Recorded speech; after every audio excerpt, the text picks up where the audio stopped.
everybody. We are back.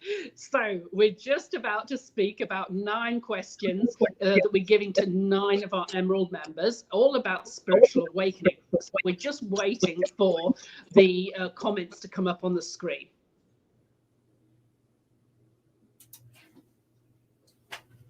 Hi, Angel. We're still waiting for the comments.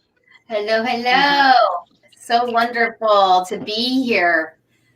And to be an Emerald member, I'm so blessed. Feel so blessed. We are still waiting for the... And there we go. Yay! We've got the right. We're going to start again. Okay, so we are interviewing Angel for 9 questions, all on her spiritual awakening. So, hi, Angel. Hello, good day to everyone. We are just having a couple of technical problems, but we have now got them all sorted out. So straight into the first question on your spiritual awakening. Okay, so when was your first spiritual experience? My first spiritual experience was around 2021, right in there. And it was when I was diagnosed with lupus, fibromyalgia, arthritis, and Sjogren's. And I started going downhill, like majorly with my health. And I asked a massage therapist to come in.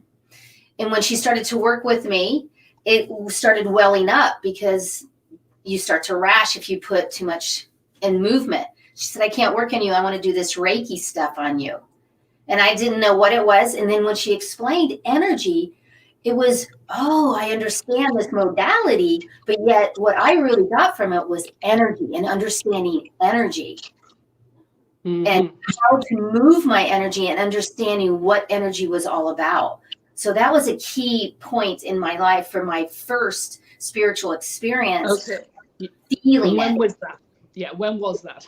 That was right around like 2021, 22, somewhere in there. Years old. I was actually, I think I was more like in my 30s when I... So what year was it? How long ago was it? Oh, I understand. Okay. I think that was around 2000, I'm going to say. Yes, about 2000. Okay, great. Okay. What was your most profound spiritual experience? I think my most profound was when I was in college at the University of Oklahoma and I received this message that something was wrong in the family. And it wasn't a voice. It wasn't an image. It was like, oh my gosh, I have to leave this class. And I ran back to my dorm room and I called my dad. And we were not really, but I called my dad and I said, Dad, what's going on? And my brother was just in a head-on collision. And yes, and so that was my most big, because that was a connection. And you know, with the family, we have major connections to our birth family. So that was the more and what happened and why I really started looking into energy. How did he reach me? How did I know that? That was my big thing. Yeah. Mm-hmm. Okay. Was your awakening difficult or uncomfortable in some sort of way?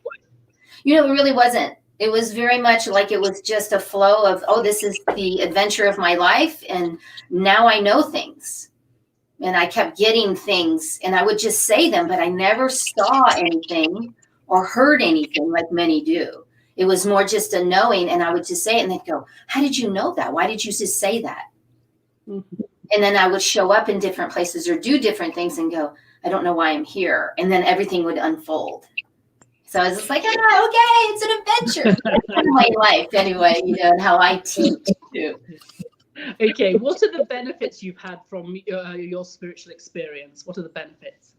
The huge benefits was understanding energy, which helped me in my energy empowerment coaching that I do now, because it helped me to see what the quantum physics about energy, vibration, and frequency. Not necessarily a modality, but understanding what really is going on in your beliefs and your foundation and how to move forward with using energy and really connecting to that energy. Good stuff. Okay. Have you had any spiritual teachers or teacher that you've actually followed, or have you sort of all got it from spirit? I really have got it all from spirit. There's been a couple of wrong. There's been Donnie around that helped me with dowsing, and that really helped me to connect. And then there was Susan Hutchins, who I still work with to this day, that has really helped me with my health, being diagnosed with all that, and being able to understand and run my energy so that I can ask, is it a wise thing to go to the doctor? Is this food going to help me? Is it, and really connecting to self in the energy, vibration, and frequency. And she really just confirmed everything that I've been studying with the quantum physics and understanding, not just Reiki, but energy healing and how energy moves and how you can move energy out. Great, super. Okay, so what advice would you give to somebody who's just starting out on this spiritual journey? I would say discernment. Make sure that you don't listen to everybody. Take it with all of a grain of salt and check back in with your connection to your higher self. Whatever messages that is, go see someone. Absolutely. Everybody needs a coach, a master, whatever you want to say, teacher, guide. Yet don't listen to them totally and do everything. And keep going back. I want you to go to different people. Really. Okay, so it's more about what you feel like, how it feels inside. Mm-hmm. And don't take it that it is black or white. This is a gray area. So be in the gray and know that you're using your discernment to really connect to your higher self, to get, is this knowledge, is this teaching, is this tool going to help me?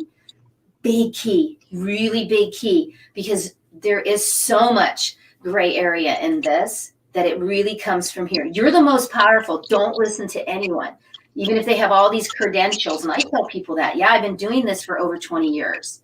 Yet I want you to have a dialogue with me so we can come up with you one. Great. Okay.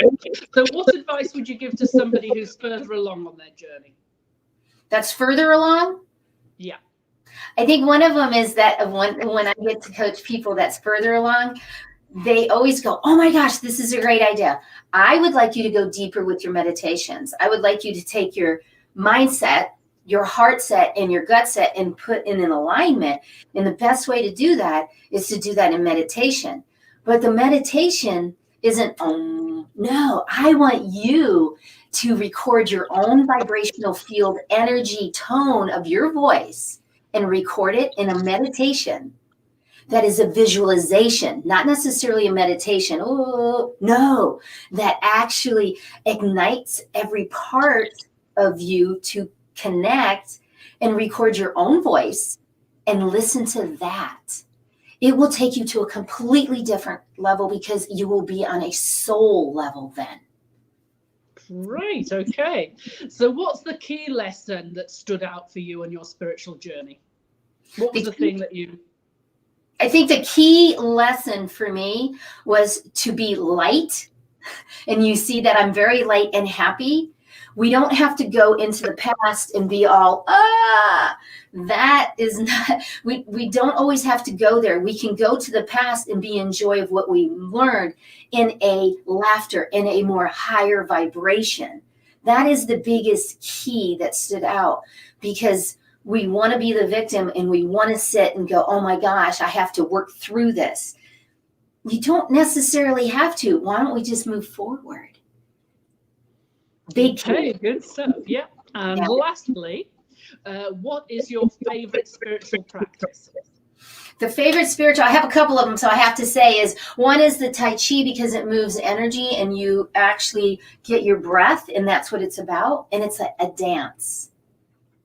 And the other one is spending time in nature and earthing yourself, because what happens is you do align all three, and it helps you to connect so you can get those messages, however you get those. But nature's is the natural antibiotic. It will heal, it will open, it will help you to connect. So go outside, earth yourself, and do Tai Chi. Fabulous. Okay, well, Angel, thank you so much for being with us tonight, and we really look forward to obviously speaking to you again in the future. So thanks very much. You're welcome. Shine on, everybody. Bye. Shine on.